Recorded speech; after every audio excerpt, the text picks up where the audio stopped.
Okay, so we're going to do weeks 13 and 14 together here because they are interrelated topics. So what we've got is some distance and travel time data from Google Maps from St. Louis to a bunch of different cities in the Midwest. So the first thing that they want you to do is make a scatter plot of these data. So we're going to highlight our data here. We don't really need the city names. We're going to go to Insert. We're going to go to Recommended Charts. And it's going to come up with scatter already. You can go to all charts and pick XY scatter. You're going to want, you don't want them like as two different dots. You just want them like this. So we're going to pick this one, hit OK, and there you go. You have a nice set of points showing the pattern or the trend for different mile amounts compared to the number of hours it takes to drive there. Now, something we're going to add to this graph, we're going to go up to this plus sign here. We're going to click the box that says trend line. That's going to draw a line of best fit that would actually go with this set of data. And then if you click this little arrow, we're going to go down to here in this little menu here where it says more options. And we're going to click these two boxes down here. One that says display equation on chart, and then there's another display R squared value on chart. The week 14 stuff is basically the R squared stuff. So it's just a quick little add-on to do them both together. So there you have it. There's your equation of a line. So over here for the questions, it says, what's the explanatory variable? So that's what we're using as our input. The distance is the thing that we can affect. If we pick different cities, we can have sort of a different distance that we're interested in, and the distance will impact the time it takes to drive there. So anyway, the distance in miles, that's going to be our x value. The explanatory value is the x. The response variable is going to be the travel time in hours, which is y. So then they say, what equation did your regression find? So the equation that we got was y equals 0.0147x plus 0.1177. So that's the equation that it came up with. And you may remember from earlier in the class or from back in the day whenever you took algebra, 0.147, that is the slope. So when it asks for the regression coefficients, that's all that they're asking for, is just what's the slope, what's the y-intercept. Those are the regression coefficients. The y-intercept is 0.1177.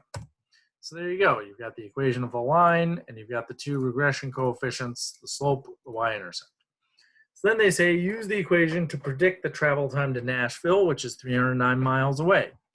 The fact that it says miles and the x is miles, that is a clue that you're going to plug in that number in for x. Sometimes students have trouble telling which variable they're supposed to put it in for. Since it's miles and x is miles, that's where it goes. So in this cell here, we're going to do equals, and we can have Excel calculate it for us. 0.0147 times, that's the asterisk, put in 309 for the miles, and then add 0.1177. And if you do that, that gives you a travel time of 4.66 hours. So it's about 4 2/3 hours to go from St. Louis to Nashville. And then they say use the equation to determine how far you would go in 2 hours. So since it's hours, that is the y value. So if we take our equation, we're going to replace the y with a 2. And then what would you normally do in algebra? Well, since you're adding 0.1177, you'd subtract that from both sides. 2 minus 0.1177 is 1.8823. That's equal to 0.0147x. And to solve for x, it would be 1.8823 divided by 0.0147.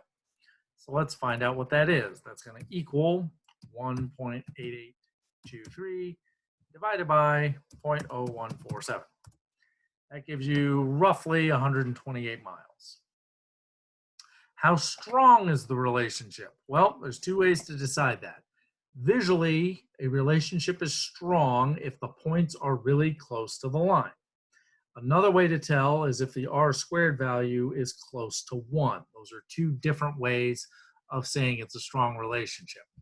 If the points are really wide and are spread far apart from the line, that is a weak relationship. If your r squared value is close to 0, that's another indicator. The closer it is to 0, the weaker the relationship is. So they're saying, how strong is it? You'd say very strong. R squared is close to 1, and points are close to the line. Then they say, describe the association between the variables. Well, for this, you would look at your slope. Your slope is a positive number. We don't necessarily care too much about what the number is. We just care about the sign. A positive slope means the variables move together. So as distance goes up, the time goes up. Or alternatively, as the distance goes down, the time goes down.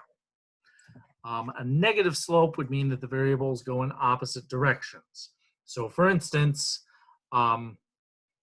as the temperature goes up, your heating bill would go down. So as it gets warmer, you're spending less to heat your house. Or on the flip side, if it gets colder, you spend more to heat your house. They go in opposite directions. And that would be represented by a negative slope. So the association would just be that as time goes up, distance goes up.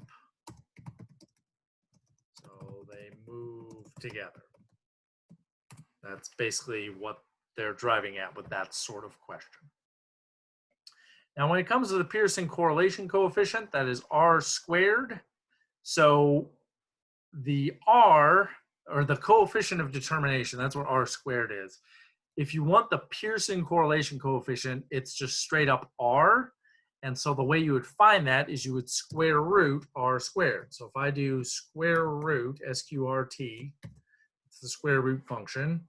And then the value that they gave me is 0.9918. If I square root that, that is the Pearson correlation coefficient. Now, one thing to note is you might have encountered the idea before that when you take a square root of something, you have both a positive and a negative answer. Now, the way you would decide if you want the positive number versus the negative number is based on the slope.